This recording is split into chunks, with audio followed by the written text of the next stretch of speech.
Welcome to the mindless musings of friends while two of us play Stardew Valley.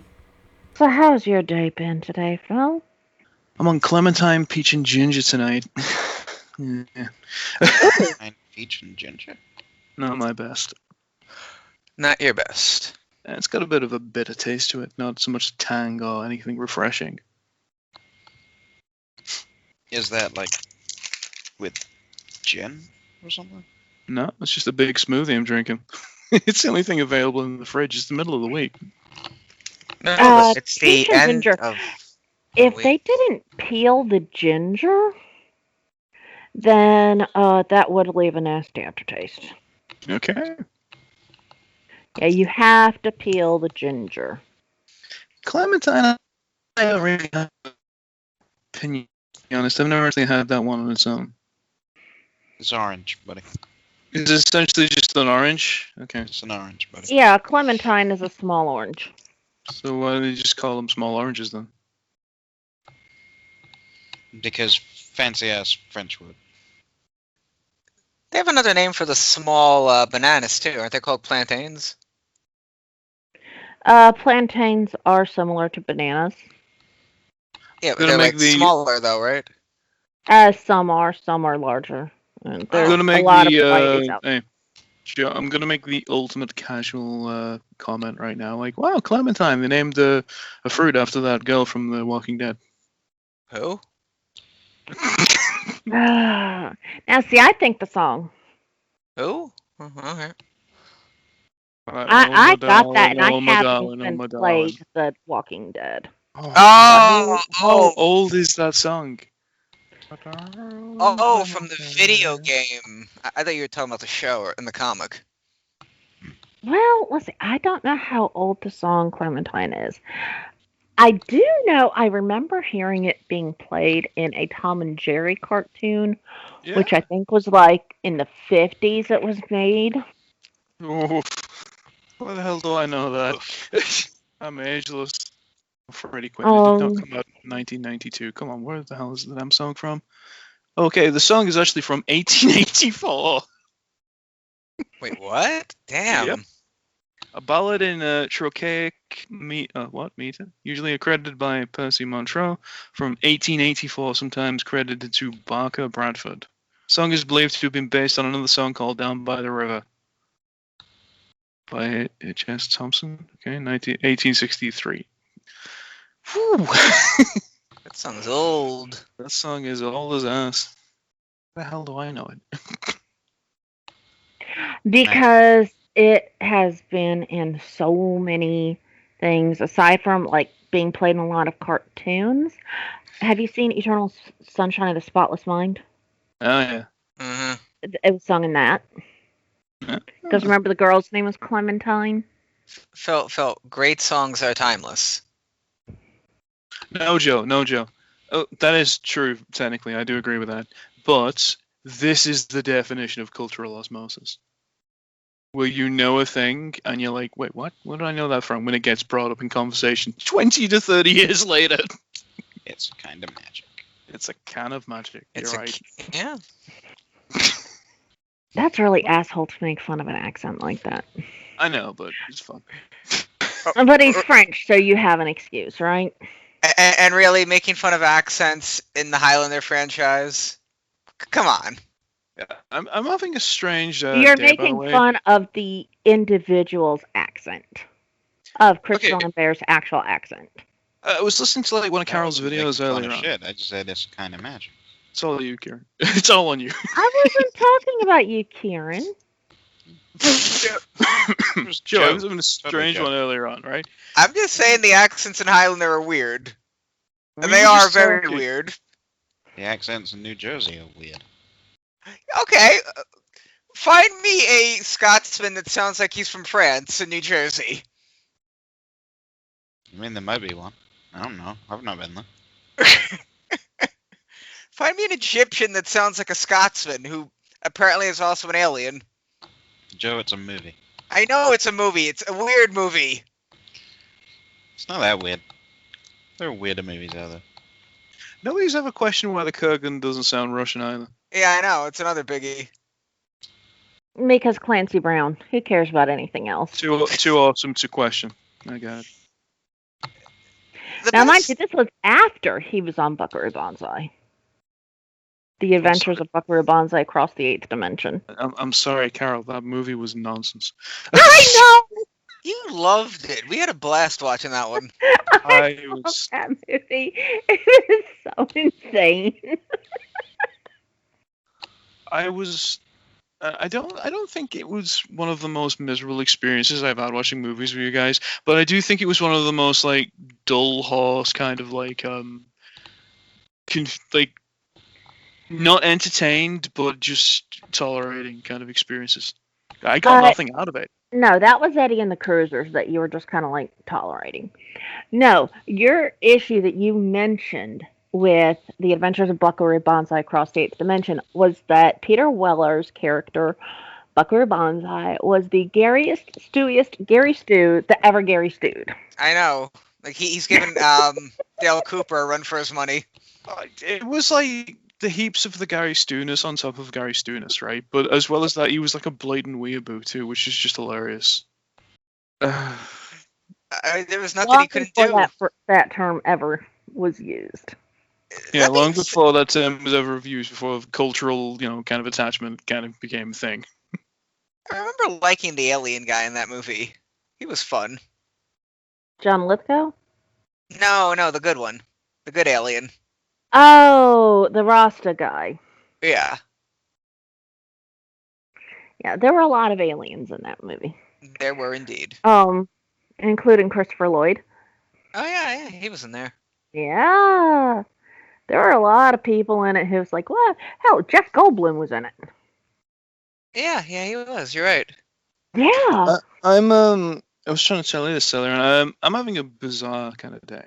I'm seeing the beginning and ending of like a lot of relationships, just randomly strewn throughout the day. So I was listening to the podcast earlier, and I was listening to the video that Carol just put up earlier, and me and me mentioned like, oh, Invincible. Yeah. The Invincible thing, and this was no, but you got to remember, this is after me talking to you earlier on like how Invincible goes down. Like I finished that comic weeks ago. Fantastic, absolutely amazing from beginning to end. Really, really good. Cannot recommend. Yeah, exactly. But we mentioned me listening to that video is just like, hey, I'm talking about the thing. I'm like, I don't even know anything about it, and I'm asking you if anything for the information about it. I'm seeing the beginning of my interest in something, and now I'm very much at the end of it in retrospect. But I'm seeing this with a dozen other things today. Like what else? Like Yeah, I you're was just saying talking. the same conversation that you've already had, but from a different perspective, and it's kind of strange, huh? Yeah, and But I'm seeing it's it with several interesting, and things. that's why I actually kind of like re-listening to like those podcasts. I still don't know who DJ is, by the way. He's not worth remembering, to be fair. Yeah, he's not worth remembering. He was the guy in the He's movie who pretty tries to shit. steal the money. I know, that's how I remember him from the movie. I don't know I don't remember seeing this guy in any of the games, and I played a lot of Street Fighter 2 as a kid. Well, as we said then, there's like what 5, 6 different versions of Street Fighter 2, and he was in true. like version like 4 or 5 or some shit. But it's weird because like how do I know if so many of the other what would you even call them? DLC characters, add-on characters like Okay. Cammy and Yeah, Akuma? but that's because they're not lame. Yes, he's right. He's absolutely correct. Everybody played Kami. Kami is a good character, okay? Nobody played T-Hawk, nobody played DJ because they were low tier. They were terrible characters. And guess who, like, basically never fucking really returns or fucking appears or is fucking heard of anymore. So why'd they put him in the movie then if he's not even a popular character? Because back then that was the only character they could create. Remember, they have a limited roster. They had like 12 characters they could possibly use that they knew about. Yeah, I mean, back then they had like a dozen characters, and now these days fighting games have like 50 fucking characters each. It's like, exactly. Oh, okay. Like, you want to know how desperate they were for characters in that movie? They made Charlie, who'd not even been introduced yet until like Street Fighter Alpha, into Blanca, just to make sense of the Blanca character. So. And what's his backstory? He just goes into the forest and he comes out green. No, the Blanca character in the games is literally just a child that was like lost in the Amazon, and he kind of like got something wrong with him, and it's still a big mystery to this day what is actually wrong with him, what caused him to be like that. In the movie, it's a different thing entirely. He's a super soldier, or an attempt at one. So this is the bad guy's attempt at making evil Captain America. Well, you gotta remember, it did go wrong. He kind of Oh, I woke think him up ahead of time. I guess. You know what? Okay, you know what it's supposed to be? Hmm? It's an Oni. Yeah, I can see that. Like red skin, white hair. It's basically just a color differentiated version of an Oni. Just missing the horns. Mm. Very limited palette of art direction that the Japanese usually go down. It's just stereotypes. It's You can't- like Kaido from One Piece. Like, I guarantee you anything, if they had a Mexican character in Street Fighter 2, he would have worn a poncho and like a sombrero. He would have kicked your ass with a cactus or something whilst eating beans. They just go with the most stereotypical thing possible. Doesn't It's Kung never Lao gonna have be that? as bad as Punch Out with the Yeah. flat out racism. But, yeah. Wasn't but it's- there one of those Gundam things that you love so much that had like each country had its own Gundam and it was nothing but a giant stereotype?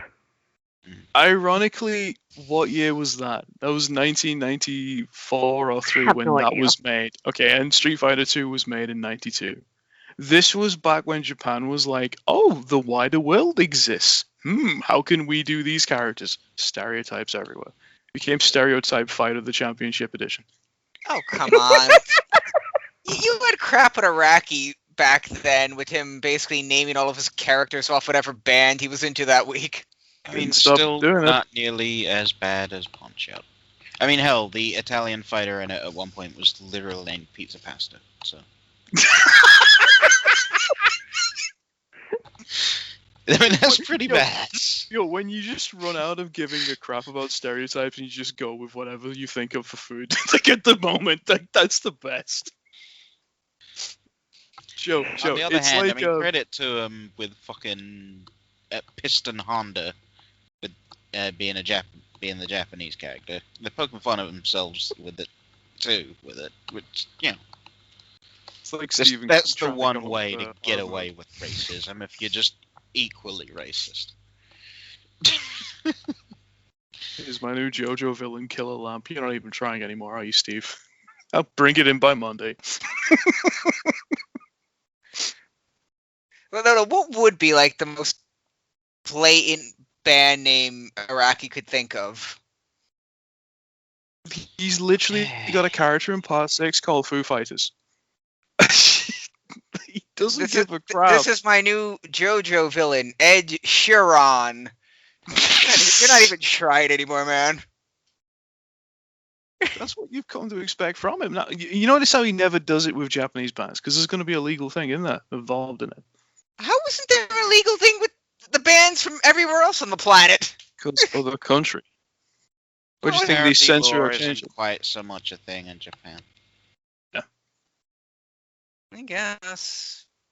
And I remember, mean, anybody trying to bring suit against him is going to have to bring suit against him where he is. Gotta remember the impact of Western music to a lot of countries in the 80s and the 90s. Massive. Like, everybody was basically envious of Western culture for like a good 2 or 3 decades. And they emulated it to, some success, I guess, and have created greater things from it.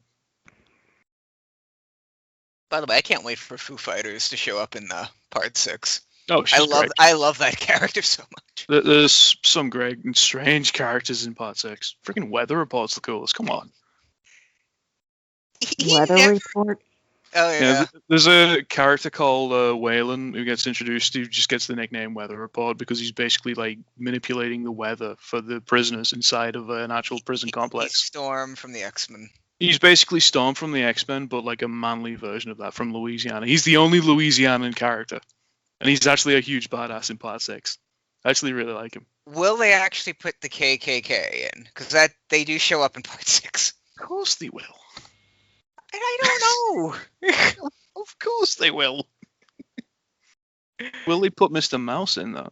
No, Yeah, Mr. Mouse exactly. ain't gonna be there. Bruce Willis isn't gonna be there. What about Tom Cruise? I don't know. Like Part 6 really pushes the envelope.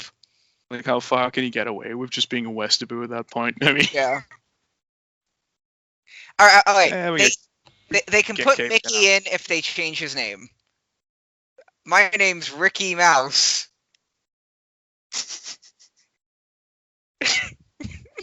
goddamn freaking stand users and their freaking doomsday cults in Cape Canaveral and all their bullcrap. Send them to the alligators. Like, I wish I was making this crap up. That's the thing. Yeah, Mickey- 6 is the strangest one, man. It Mickey really is. technically a JoJo villain. You're right. Dun-dun-dun-dun-dun-dun. Found that Red Chocobo yet? Not as bad as Red Choctober. Oh, not nearly. Yeah, not nearly as bad as Red Choctober. It's just when I first saw it, it's like, no, you fucking shitting me. But no, it's just like some basic skirmish. I thought it would lead to like a critical engagement or something, but apparently Oh, not. you know they will do that. Hey, like the tease at the end of the Zadnor storyline is like, hey, you've freed Bosja, you've freed Doma, you've freed Dalamigo.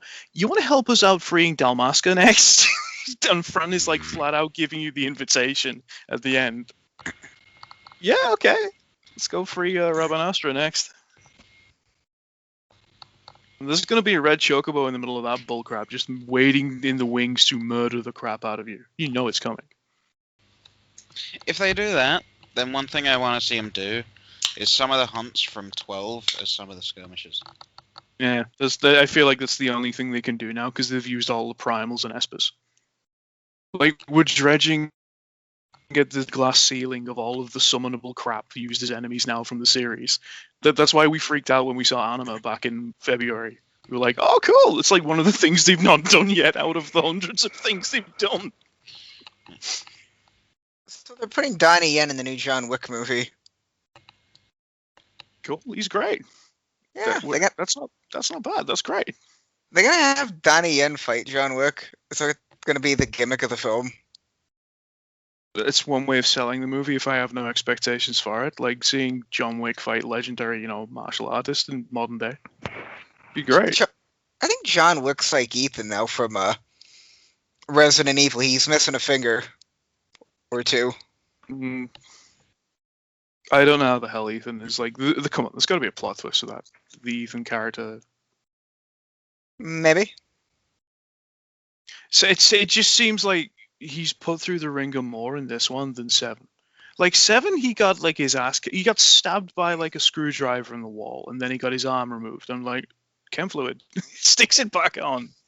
This new one is just they throw him from towers, battlements, bridges, cave systems. He gets impaled by claws, gets his arm sliced off again, gets his 2 fingers removed, and they never come back. Crucified. At least that's nice. Keep it up.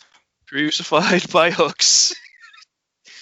Bit of chem fluid, you'll be okay. Never mind those friggin' herbs, Carol. Jesus Christ. Multiple impalements.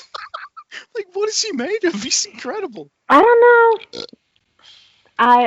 I don't know. And even if I did, I wouldn't say because you haven't finished the game. I did watch the game sins on it. I already admitted to that, which is why I'm not saying anything because I might know something. He had his crotch attacked by a werewolf. Yes, he gets his nether regions Yes. by ferocious lycans. We His nethers became a chew toy. There needs to be a video of every time Ethan gets hurt in this game. So is it true there's a raid boss in this game? Because I was thinking to myself, like, this is an RPG. This really does feel like an RPG the way they've designed this game. I've discovered 2 of them. Yeah. So I'd heard the guy in the beginning of the game, the absolutely massive lycan that has like a giant hammer. I think I've only ever seen him once. You can actually kill that guy in the opening section of the game, but the only thing you have on you at the time is a knife. That's the raid boss. I never heard of that one. But in terms of in the actual map, I've discovered 2. That's pretty cool, though. That's amazing. The fact that they just put that much thought into the area design alone, it's great. They're a pain in the ass to kill. Oh, so have some grenades on you for the explosives. or mines. Or Yeah. don't you have pipe bombs? Apparently, I'm going to be making them now, aren't I? So I don't know. Are you?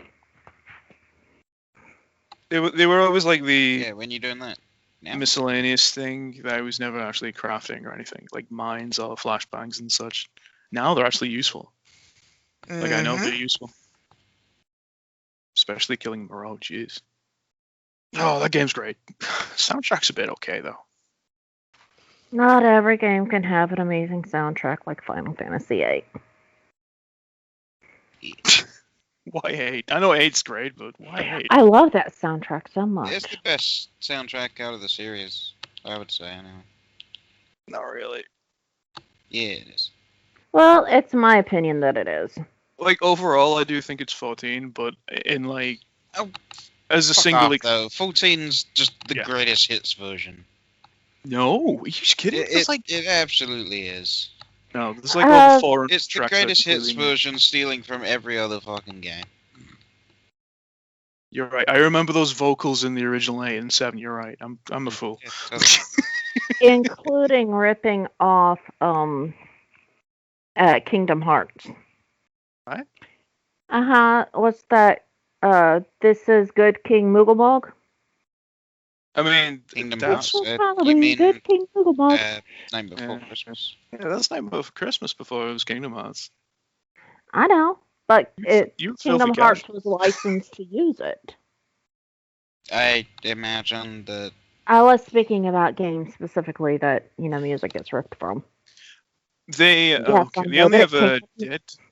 They only have a dead. What's it called? Nightmare Before Christmas because Nomura loves that game. Well, the movie. Sorry, he loves the aesthetic. He loves like the crazy kind of spooky, scary stuff. Just adapting in that. He's going through a goth phase right now. Like all of his characters. Well, all of his characters for the World Ends With You 2, the sequel that gets released in like this month or next. Like they're all gothic, kind of like urban characters. All of his Kingdom Hearts characters are kind of crazy designs like that as well. He's going through a strange goth phase in his 50s. He's like Trent Reznor. Trent Reznor's always been a bit dark, huh?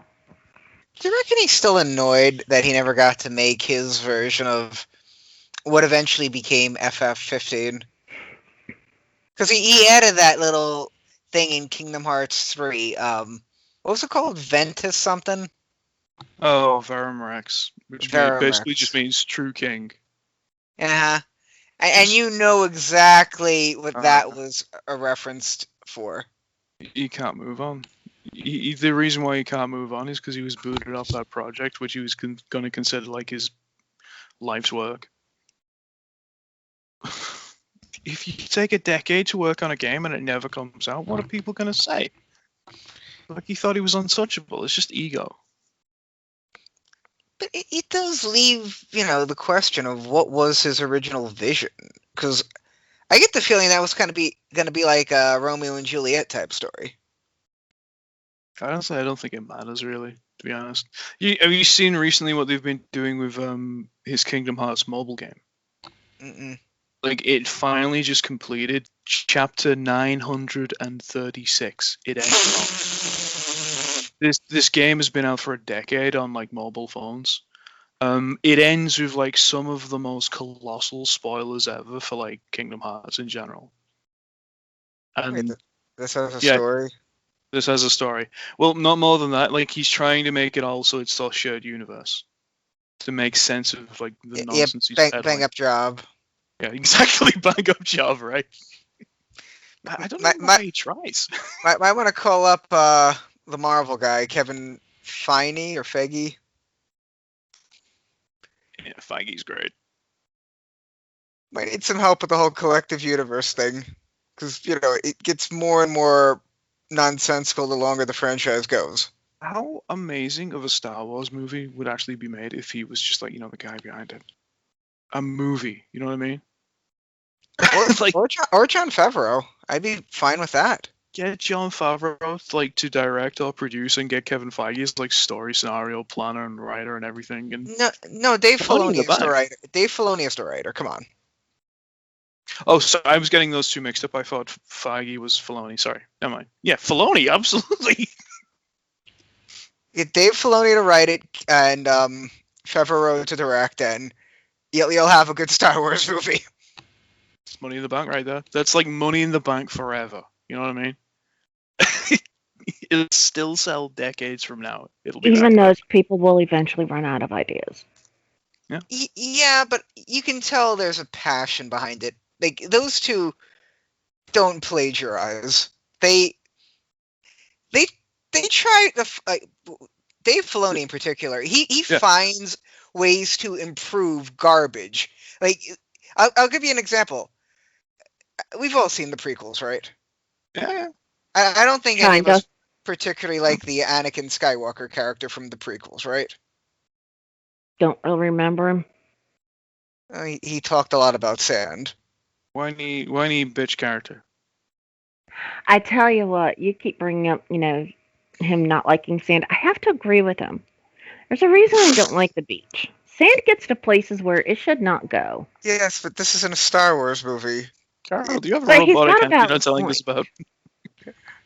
But my point is though, Dave Filoni actually found the way for me to actually like Anakin Skywalker, and I give him props for that. I'm gonna say it failed for me. I Did don't you actually ever- watch Reminds them. me of the yeah, other but it's day I the came thing, across someone in 14 named Diego Bar. because You gotta I'm watch- gonna say, if it doesn't work in the source material, it won't work for me in like XS stuff. I Y- don't y- care at that point. you gotta give the Clone Wars a try one of these days. Dave Filoni's interpretation on the character Okay, is but far superior to George Lucas's. what I'm trying to say is, like, I've seen Game of Thrones. If they come up with a prequel next week where they have a character that I hate in like a noble light, and he just goes on to like a tragic kind of like thing, I'm not gonna like the character. I'm just gonna think, oh, that seems to be poorly done in retrospect. But that happens all the time on that Game of Thrones TV show. Like there'll be a character that's poorly interpreted on the show that George Martin wrote very well in his books. And vice versa. It depends on the depiction. I mean, Barristan Salem right there. That's a Barristan- really good example. Yeah, there's a character everybody I know loves, but in the show, it's just like, what? Oh, he's gone. Okay. Who? Oh, the That old guy. Oh, tragic misstep. Who was the breakout character of Thrones? Show the or one book? character. The show, like the character that nobody thought was going to be like, because everybody expected Tyrion to be great. Oh, that's an easy one. It's Bronn. Yeah, it's a good call. I like it. And Bronn's the complete nobody in the books. Hodor. Yeah. No, he's beloved even in the books. That guy. I agree with Kieran though. He's great. I have no idea anything really about the character. I just know the name. You're so wise, Kieran. You know everything. Did you know he holds the door? No. Spoilers, Joe. Jesus Christ. It's in his freaking Okay. name. No, Hodor is not the same. It doesn't tell you that he holds a door. Yeah, it's spoilers, Joe. That's something to get spoiled later on. That you've spoiled now because you're an asshole. Yes. I've ruined the show that Kieran hates. That I never had a chance to even try because you spoiled everything before I even got there. Okay, what did I spoil for you? Go on. Let's listen Everything. here. Go Oh on. my god, you never shut up about that No, stuff. let's see how much Really, of this man. information Kieran has actually maintained over the years. Okay, ask me a damn question about it. I'll see if I can find a fucking answer for it. Okay, let me see. What's the name of the character what's the name of Daenerys's knight? Her chief advisor. Daenerys, that's the dragon lady. I know that much. Mhm. Told her.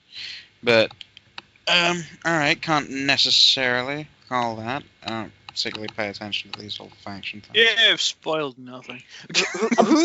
But can you come up with the guy's nickname Nick. that everybody calls him? That people who watch the show called him. Is this the guy played by that giant, was it Norwegian guy, the mountain? No. No, Or is it the one that he fought, who was...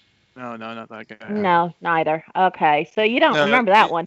yeah. This is the one everybody called Captain Friendzone. Yes, so I knew. I was kind of thinking to myself, like, Yeah, I any don't second now remember she's going hearing to. anything about that. Oh god, I already called him Captain Friendzone because it was very obvious that he was in love with Daenerys the whole time, and yet he was in the friend zone. They mock the hell out of that on Honest Trailers. Oh yeah, Yeah, Is but the guy people love this particularly for character. good Not relevant. reasons. He's kind of like an exposition dumper kind of character, but he also is kind of like a loyal guard. He is and he isn't. He did spy on her. Well, if it's People- not really that part relevant, then why do I care? Oh, he's one of the main characters. He's One of the main characters. He's in basically almost every episode up until like the second or third to last. Yeah, just because they're in every episode doesn't mean they're plot relevant. But he's kind of like a noble, kind of sincere and honorable character, right? And yeah, obviously he has dubious beginnings, but the fans loved him for like years on end because every season that guy, he just constantly has to watch like the subject of his affections just Basically fall in love with anybody Screwing that isn't him. everybody else. yeah. Oh, you're screwing that guy, huh? Even Crosses his her own legs again. nephew. Oh God. So you'll do your own nephew over me. I see how it is, huh? If she'll do her own nephew rather than you, just give it up. It's not worth even trying. Okay, that's just gross. Yeah, Joe. I was thinking about okay, at the end of Escaflowne, like tell me and Ivana kind of a couple at the end, aren't they? They don't even kiss once. No. Do we get a She hug gets at least? You get a hug, yeah. She gets a kiss from Alan, who's a scumbag, but But they manipulated him because the bad guys can manipulate love and luck and probability and wishes. Dad, I've got a gun right here in this drawer. Let's kill him together. Scott. It really does come across as like, Jesus Christ, why? Like, you're so obsessed with fate. You're just lying to yourself at this point. Like, no, it'll work this time. It's cool. I'll send in the Lux soldiers. That'll totally kill him this time. I can't even like put the words what went on in that show. It's just so nonsensical. It's just about themes. It really did just come down to themes at the end. I was disappointed as hell because it was never as good as I remembered it to be. But I did like the soundtrack, and some of the mecha designs are cool. Plus, Delandau was fun. He's a raging psychopath, but Delandau was fun. Come on. He's nicer as a lady. Yeah, I was gonna say you got a big laugh out of that scene where Alan goes to like the grave of his parents in like the town, and he's like, oh, Selena, I've not seen you in a decade, and then he just turns around, is that right? And he's got the face. Like, what the fuck? No, you laughed your ass off. That was good. That was a good moment. That was like the peak of the character, the last good thing he did.